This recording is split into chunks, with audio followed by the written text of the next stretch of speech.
This is Tommy Charles again. We're going to do a part two because we ran into some difficulties on that part one. So we're going to try to rush and say some things because I don't know how long we were talking before we had the difficulties in the part one. So we're going to do a part two, and we're going to continue this video that we were shooting about entrepreneurship and being employed by another company. So we're going to come back to this program, this video right here.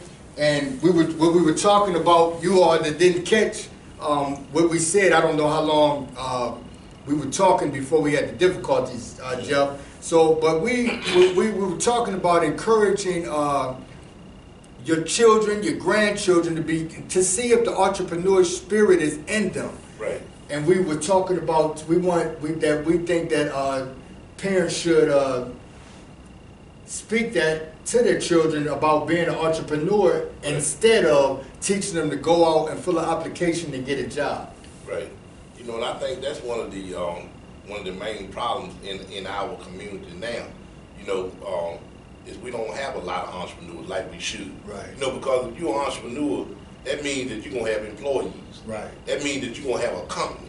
That means that you're going to be able to employ some people. Right. You know, that's the goal of being an entrepreneur. Let's say if you become an entrepreneur today and you can go out and employ 300 people. That takes care a whole chunk out of this community right here. Exactly. 300 people that you can hire. And when you're an employer, you know, you're responsible for those people's souls. Right. You know, you're responsible for, you know, you got to care about those people. Right. Those people coming to work for you every day. Right. You almost become like a shepherd over these people. Right. Because you care about them. You make sure they got insurance. Right. You make sure they got all the things they need. Right. And some may branch off and you one day be the entrepreneur, right. be the entrepreneur too. But right.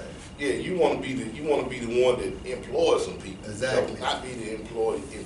Exactly. Because it's like employee. I mean. Right. Exactly. Because the sky's the limit on how much you can make in being an entrepreneur. Right. You know, the sky is the limit.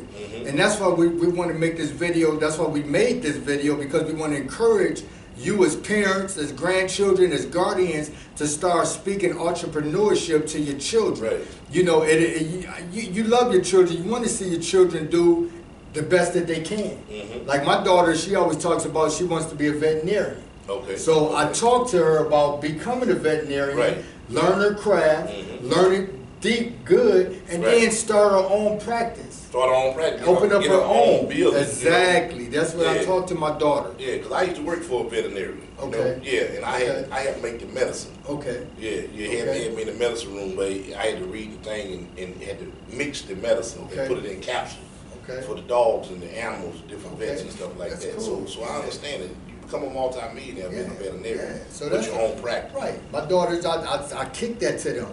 You know, that's what I was saying, and also I was saying, because I don't know if it's in other videos, so I want to make sure I put it in there. Never give up on your dream. Right. Like I said, they said it takes 2 years before a business start getting a profit or making a profit. Right. But if it takes longer, continue until your death. Keep striving. Also brought up about another video about the fella Damon Dash, who was on the Breakfast Club, and he was talking about how a man should be ashamed if he's going to another job calling somebody a boss. And he was telling the disc jockeys on the Breakfast Club that they should get together with their gifts and put their monies together and do what they can to open up their own, to start their own radio station, and then they'll be able to leave an inheritance for their children and for their grandchildren. But that is true. I didn't agree with everything Damon Dash said, but I did agree with a lot of things. So a lot of things he said I did agree with. It's not crazy, because when you go to somebody's job, their name is on there. So if you're working for somebody, you can't take that inheritance from that job or whatever, and the inheritance, and let your children take over it. You understand what I'm saying? You can't take off when you want to. You have to ask to take off. Can I fill out a vacation slip? You're actually slave to your employer. We are. When we work for somebody, we were talking about finances. I'm a person that believes in self-financing my own. If I got to work 1, 2, or 3 jobs to finance the business that I'm trying to get off the ground, that's how I believe in doing it. I believe in financing myself. I don't believe in going to a bank or a credit union or going to other people. If I, I never had to ask family members, for loans or whatever. Right. I believe in financing myself. And you were talking about credit cards and what you were saying, Jeff? Yeah. We try to add everything on here because we don't know where the video stopped at. Yeah, I was talking about it. You can talk to your bank. They can give you like 15 to 16 months, no interest. Right. No interest credit card. That's what I'm on right now. So I can just use that credit card up to like $3,500 or whatever, or if it's $25,000, and I don't have to pay no interest for a whole year and a half. Right. You know what I'm saying? And that may be more beneficial to leverage, yourself. So you make profit, and then you can take that profit that you made and pay the credit card off in 6 months. Right. That some people go that route. Right. And you also have brought up, and which I agree about, is whatever your child loves to do, whatever it may be, if it's painting, selling cars, janitorial work, sewing, cooking, or marketing, whatever, a real estate agent, insurance agent, construction, building houses, or whatever it is. Shoe shine, whatever it is that your child enjoys doing and love doing and would do, or even you would do it for free. Then see if you can make a business out of it. Right, and this is very important too. We talk a lot of times. We talk pro-black. I do anyway. It's important. Let's say this man strike out and start his own business, right? Which we've had our own businesses, and in a sense, we still have our own business. Being an author, you still your own business. I have my own business. It's important, exactly. So it's important that we support black businesses. Right. You know what I'm saying? Right. Because a lot of times, for a long time, I wouldn't go in business because my mind was thinking, ain't nobody gonna support. Because in the black community, a lot of times, the only thing we support is a beauty salon, barbershop, and the church. Right, that is true, man. I'm just being real. You're right. Beauty salon, they'll come to get a haircut. You're right. Barbershop, you're right. And the church. Right. If a black man opened up a supermarket, man, they won't even go shopping. They got one down in California. Yeah. I was saying they opened up a young lady, about 35 years old. Yeah, I mean, it's getting better. A major food chain. Yeah, we're getting better, but even grocery store. LaVan Hawkins used to own all the Checkers all over the United States of America. Mm-hmm. I used to drive tractor trailer for Checkers. I had to deliver to all the Checkers, okay. On the East Coast. Mm-hmm. And it's you're gonna get attacked being a black entrepreneur. LaVan Hawkins, he was employing all these black folk, and he ended up serving time in prison for tax evading. So you got to understand, we got to support each other and combat what the enemy is going to try to do. He's going to try to come against you, but that can't stop us. Yeah. You can't stop the cause of that, because they don't want you to have your own business. You know that. What you have to do, I don't know if he was guilty of it or not, but what you have to do, and it is true, especially us, who they call the black people, you have to make sure your books are right. Right. Make sure your records are right. Right. You have to, because you still have to understand that we're in the land was ran, operated, and owned by Rome. By Rome, by Britain, right. The Caucasian people. And the Bible said what? Render unto Caesar the things that are Caesar. So in other words, he said pay your taxes. You got to pay your taxes. Don't run no business and think that you're gonna get away. If you do that, you know what kind of business you running? One of them kind. I ain't gonna even say it. One of them businesses.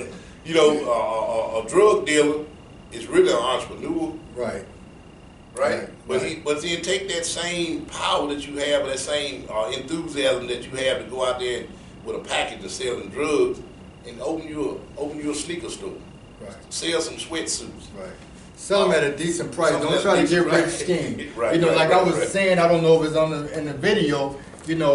I talked about I had a hauling and moving business. I had some trucks. I was paying people $200-300 a day to help me. I got a contract. They tore a house down. I got a contract to clean up the debris on that. So I hired people to do that for me. And I love doing it. I love helping people, like I said before. I love writing. I love sharing information with people. I love encouraging people. I love writing checks for people. I love writing money orders for people. I love it, and I want to write a money order and a check for you. And that's why we had a speakers organization where you see our company's name over our heads on these posters right here. You know, I love doing this type of stuff. You know, it's an enjoyment to me. When I die, let me at least die saying, you know what, I tried to help people. I tried to put money in people's pockets. You don't have to have a multi-millionaire to start a business. You know, you can. It's a fella, like I started to say in our last video, I was trying to say, till this day, it's a fella I support big time. And I give him extra $5, $10 tip. He sells dinners out of his house. Right. He enjoys cooking. He can't afford to go right now to go and open up a restaurant. But he's starting in his house. So I go, let me say this. So I go on a regular, and I go and he meets me, and I buy a dinner or two from him. Sometimes 2 or 3 times a week to support this brother. And I give him the tips. You see, and you can do the same thing. Yeah. And you have to remember that if you plant a tree, the tree starts at the bottom. You got to put it in the ground. Right. So you can't expect to start at the top with your business. That's why a lot of people get in trouble. They want to start at the top. They want to go from the bottom to the top overnight. Right. It's not going to have no overnight success. Right. It's not always going to be that way. Sometimes you got to start at the bottom, at the rock bottom, you know, and that's the best way to start. So therefore, if you start at the bottom, you'll build a foundation. And when you build a foundation, then you can leave an inheritance for your children. Right. Because it's built on a solid foundation. Right. Anything that's not built on a solid foundation is going to fall. Right. So make sure you build it on a solid foundation. Right. Pay yourself first. You know, I adopted this program in my own house. What I do is I went and got a big jug like this, one of them Deer Park jugs. And I make sure every day I go in my house, if I don't have a 2 pennies, I put it in there. Because that's called paying yourself first. That's laying a foundation for your business. So you can finance your own business, but pay yourself first. Right, and I agree with that. I agree with that. You know, when I was coming up, Jeff, man, I didn't have adults speaking positive stuff to me like that, man. And when I was coming up, the adults around me, majority of them was talking about sex, alcohol, degrading women, a whole bunch of profanity, gossiping. You understand what I'm saying? I didn't really have anybody too much in my life to speak a lot of constructive stuff to me.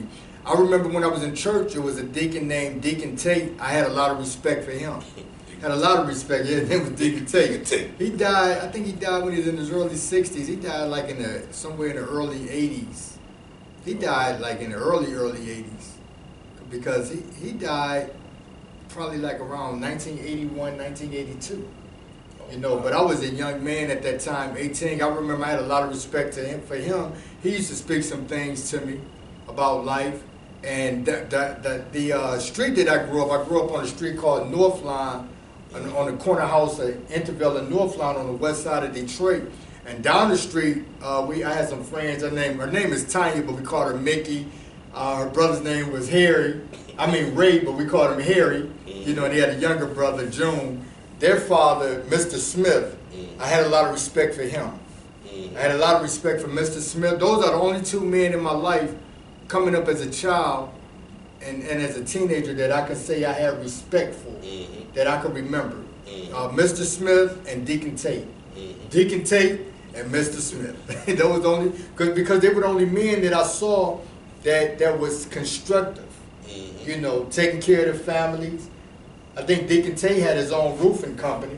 Okay. You understand what I'm saying? Okay. I always brought brand new Cadillacs. Okay. They're in a nice house and all that. Mr. Smith had his own concrete company. Okay. Matter of fact, I think he has his concrete company he left to his son, June, his youngest son. Yeah, he was doing good. You see what I'm saying? Yeah. So those were the men, even though Mr. Smith nor Miss Deacon Tate, they never talked to me about entrepreneurship.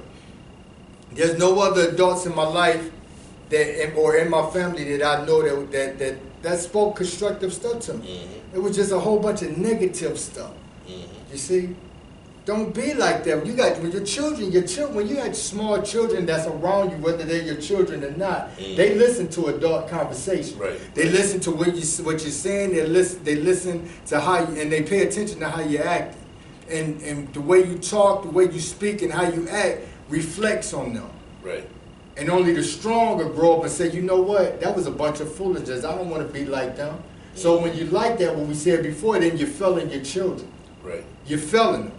You know, I remember years ago, it was a fella, his name, he called himself, he's a rapper, an actor, Ice-T. I remember he was on the television talking about his son, making his son into a pimp. I was like, oh, come on with that foolishness. You know what I'm saying? People that's contradicting, you say you're trying to act like you're constructive individuals, then on the other hand, you want to kick a lot of negativity and knowledge, and these children are hearing it. You see, that's a bunch of foolishness. We're trying to call out people to be mature, be constructive, be a role model for the children that's coming up under you and around you. You see, entrepreneurship. Everybody, like we said, everybody's not going to be an entrepreneur. Everybody is not built for that, or called to do that, and that's understandable. Right. You know, one way that you'll know that you're an entrepreneur is when I was 9 years old. You know, I wrote about this in my first book. You know, I went out and built a little house, and I told my cousins, I said, let's open this store, man, a candy store, man.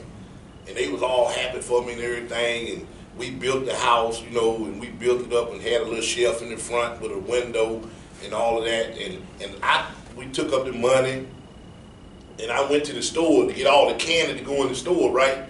And when I came back, my cousins had knocked the house down. They knocked the house down, man, and they were laughing, you know? And I'm telling you, man, at 9 years old, they thought they was gonna kill my dream, but they didn't, you know what I'm saying? But I knew at 9 years old I was supposed to be an entrepreneur. If you don't like working for other people, if you own somebody's job and you've been on the clock 2 hours and you trying to wait for the next 6 hours to pass or the 10 hours, man, you're an entrepreneur. You need to find out what it is that you love to do and keep working that job and work your way out of that job. Start your own business. Keep the job until you work your way out of that job. That's how you do it. Right, I agree with that. Work your way out of the job. Don't quit your job, man. Right, don't quit your job. You don't have no income. Don't quit your job. You really be in the job. Yeah, you might say you can sing, man, but you know, start singing at night. Keep the job, man. Right. Don't do that. Yeah. You'll be causing heartaches on yourself. You don't have no income because the bill collectors don't want to hear about. I quit my job so I can start me a business. Only thing the bill collectors want is, hey, we want our money. We need our money. You owe us. You know what I'm saying? They don't care. You know, they don't care about your children or nothing. It's like you owe us. So teach that entrepreneurship to your children. You know, this is what my findings out throughout my life here on this earth, is that majority of the people that work, that's employees, don't like their job. Right. The majority of the people that went to college and they have their degree, but when they get their degree, they still went out to, hey, can I get a job from somebody, right? And I hear a lot of people, I know people making over $100,000 a year, they still complaining. Still complaining. They're complaining about the prejudice, the culture, because my proper terminology for it is the proper prejudice, culture, prejudice. The proper culture, prejudice. So they're complaining about the culture, prejudice, but they say racism on the job. They talk about how not wanting, I don't feel like going to this job, I hate it. You know, just like a person who went to work that didn't get a college degree or didn't go to college. Majority of the people hate going to work. Or being employed. You know, that's about 2 or 3 businesses that you can start with about $10,000 or $15,000. Right. Keep on talking, brother. One of them is if you can cut hair or you're a beautician. You know, you can start with $10,000 or $15,000. Buy all your equipment. You got a lot of people out here that's doing car detailing. If you're a great car detailer, you know how to shine people's cars, you know how to clean rims. You know, you can start off with $1,000. Go out and buy all your equipment, you know, and then, you know, you can have a vision, let's say, get you a truck, you know, and put on the side of your truck the name of your car details and put all your equipment, your buffers. You You can start off like that. You love doing cars. You know, a lot of these businesses don't take a lot of overhead. Right. $10,000 or $15,000, you in there. And even cheaper than that. Whatever you have to do, you can. This is my belief also too. Mm-hmm. Start a business that doesn't cost a lot of money to start up. And use that to build up, to save money, to do what you want to do. To do what you want to do. Right. I agree with that. But you don't want to start a business that have you in a penitentiary somewhere. Leave that kind of business alone. Right. And even if like selling drugs. Right, exactly. So if you have been selling drugs, you know, you got amnesty right now. You can come out of it. But you know, you got $50,000, $60,000, $100,000. Use the money for something positive. You know, you ain't gonna take and give it away. Use it for something positive and stop that foolishness. Don't go to penitentiary. Right. I want to see you do good. I want to see you do good. I want to see you prosperous. Like I said, I don't know if this came up on another video. I'm getting up because there was some, you know, it's been a pretty much rough day, rush day. Mm-hmm. Where I've been rushing and things that matter. That's why you see me keep getting up. But my point that I want to make to you is that I want to see you prosper. Mm-hmm. I want to see people doing good and happy. Like you mentioned today, Jeff, you said you was looking at people, and majority of the people are down, depressed, sad, gloomy. Yeah. And if you don't watch, that'll get on you. That spirit will get on you. You know, you have to be focused this day and time, you know. And you have to have your mind made up. You got to be your own cheerleader. You know, it's hard to find a good cheerleader today, you know what I'm saying? Be your own cheerleader. Be like David, encourage your own self. That's what you know what I'm saying? Get up in the morning and encourage your own self. So people telling you nobody, I am somebody. You know, encourage yourself. You know, and then after a while it'll become easy, you know what I'm saying? Encourage yourself. And I am a great businessman. You know what I'm saying? I am who God says I am.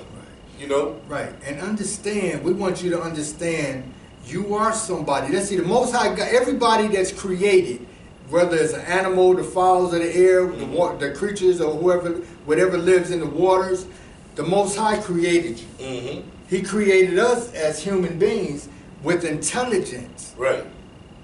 The Most High wants us to be the best that we can be. Right. Mentally, the best person that you can be in attitude, personality, and your demeanor, the way that you treat people. The Most High wants you to be the best. But you have those people who's negative, mm-hmm. and they don't want to see you be the best that you can be. Mm-hmm. They want you to be tore down. They want you to hang on the lower levels with them. Right. They want you to admit this. What they say, misery loves company. Misery loves company. You see. Right. I want to see you do good. You have to be strong, fight through all the things that's coming through to you. If a person is a negative in your life, erase them. You know, don't feel like that a person. Right. Don't feel like that a person is in your life and they have to be in your life for life. Right. Erase them. There's nobody in your life that's important. You gotta throw down that dead weight. You know, you ain't gotta carry a dead weight around. You know, they say if you're the smartest person in your group, then it's time for you to change the group. I mean, you need somebody around you that's way smarter than you. You need somebody around you that make you, you know, sometimes if you really want to be an entrepreneur, you got to get around people that make you feel this small. So you can learn the ways. Because, I mean, if a person is a multi-billionaire, you want to learn from them. You want to learn how did you run your business. You want to learn from business people that been in business 10 and 15 years, their business succeeded. You know, so you learn from them. You go and sit at their feet and learn what it is that they, you know, how they became wealthy and they, you know, being an entrepreneur. Learn. Right, and there's going to be times where you're going to want to give up. Mm-hmm. There's going to be times where, you know, people are not going to support you, like we said, because of jealousy, mm-hmm. hate, don't want to see you successful.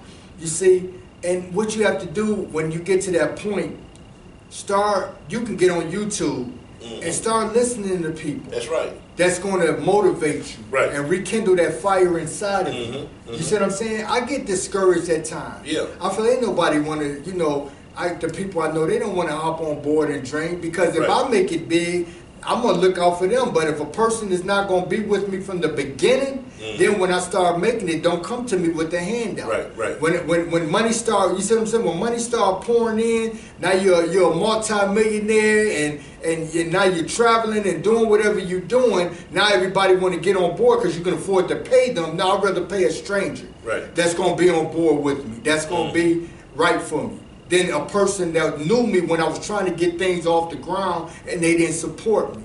They didn't encourage me. You understand what I'm saying? So that's how you have to be too. Watch out for them, because a lot of people just want handouts. That's right. You see, they'll wait till your business start getting off the ground, and then now they want to be on board and praise you up and want to be identified with you. Forget that. Right. Be identified with me before things pick up. Let me know you dedicated to this cause before that. And then I'm going to look out for you. When I become a multi-millionaire, billionaire, whatever, I'm going to look out for you. You see? But those people that don't want to get on board from the beginning, hey, I don't care if they're family members or who. I can't help you. That's how I feel. It's important. So you got to watch out for that. People got to watch out for that. Exactly. You know, it's important that you set goals. You know, it's important that you set, let's say, if you can't set a year goal, set a 1 month goal. Right. Set a 3 month goal. Right. Set a 6 month goal. Right. Then set a year goal. Right. And then set a long-term goal for 5 years. Right. You know what I'm saying? And when you set goals, then you'll try to achieve those goals. Right. But if you don't have no goals, it's almost like a ship, you know, without a sail. Right. You know, if you don't put a sail on the ship, it'll end up anywhere. Right. You know, and that's all we're saying is it's time to stop just wandering around. It's going to go where the waves lead. Go where the waves lead you and just get focused on what it is that you really want to do. Right. How much more time do you want to waste? Right. You done wasted 10, 20 years of your life. Right. You're not going to live forever. Right. So let's go ahead and do it, man. Right. Do it, whatever it is that you called to do. Go ahead and get up and do it. Or a young lady. Or young lady, pull yourself together and get up and follow your dream. Right. You may be a multi-millionaire over there hanging out with chickens. Right. You know, you gotta hang out with the eagles, man. You know, one time the story of the chicken and the eagle, it was a chicken that was in the eagle that was hanging out with eagles, you know what I'm saying? In the eagle cook. But see, the chicken didn't know that it was an eagle. You know what I'm saying? Right. But the eagles knew that the chicken, you know, the chicken knew that it was an eagle. Right. But the eagle didn't know. Right. All I'm saying is it's time for you to find out who you are. Right. You know, you are more than who you think you are. Right. So don't waste your life, please. The Most High expects you to be the best that you can be, mentally, physically, if you want to, but be the best that you can be. Before your death come, before your death, at least be able to say, you know what, I tried. Mm-hmm. You gotta have the Most High God in your life. We always promote that. With Him, you need Him. You need Him. You need to dedicate your life to Him first. You see, you have to. And then, at least when your time is up and you feel like your time is up, you can say, at least I tried. At least I tried. It never got off the ground, but I tried. At least I tried. And you know, I'm going to say it like this right here. We getting ready. I know we about to close. We're going to say this right here. Right. I believe that a man or a woman's worst experience in life is when they're getting ready to die. And they find out that the dream that you didn't follow, I think that dream gonna testify against you on your deathbed.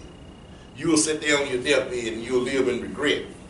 You say, man, when I was 40, why I didn't follow my dream? When I was 50, why I didn't follow my dream? When I was 60, why I didn't follow my dream? I'm gonna say it like this. An old lady told me like this one time. She said, son, she said, do it while you're young, because you can forget about it when you get older. That's why I believe, Jeff, man, I just believe in encouraging people, man. I do. I believe in encouraging people. That's what I do that all the time. I don't want nothing from anybody. I don't want nothing. I knew a fella that ran into some millions, and I didn't